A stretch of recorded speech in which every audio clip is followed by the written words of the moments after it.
Kenapa sih harus beli asuransi jiwa? Kenapa nggak nabung di tabungan biasa aja? Jadi gini guys, yang namanya asuransi jiwa itu fokusnya ke proteksi. Amit-amit kalau terjadi sesuatu yang tidak sesuai dengan keinginan kita, maka keluarga kita dan keuangan kita jangka panjang itu tetap aman. Misalkan nih kita cuma nabung gaji kita di tabungan, deposito, obligasi, atau saham. Terus amit-amit kan tutup usia. Terus keluarga kita hidupnya dari mana? Oke, pakai tabungan kita. Tabungan tapi kalau dia pakai terus kan bisa habis. Sedangkan kalau kita punya asuransi jiwa, kita tabungnya sekian, kita dapat berkali-kali lipat lebih besar loh. Contohnya gini ya, Bapak A usia 30 tahun, dia punya 2 anak yang masih kecil.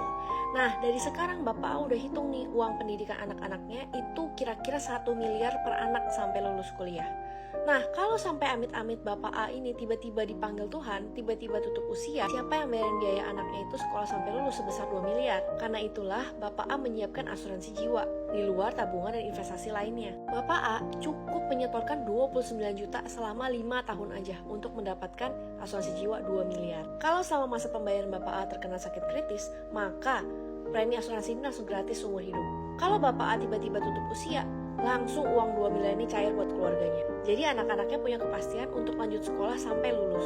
Tidak perlu memberatkan istri atau bahkan utang. Kalau ternyata Bapak A sehat-sehat dan panjang umur gimana?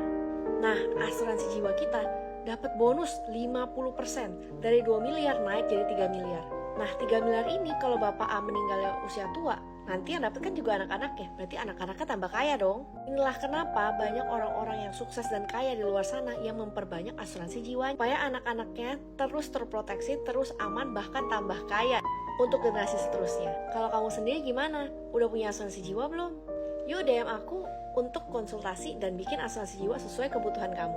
Karena seperti yang kita tahu, mulai aja dulu.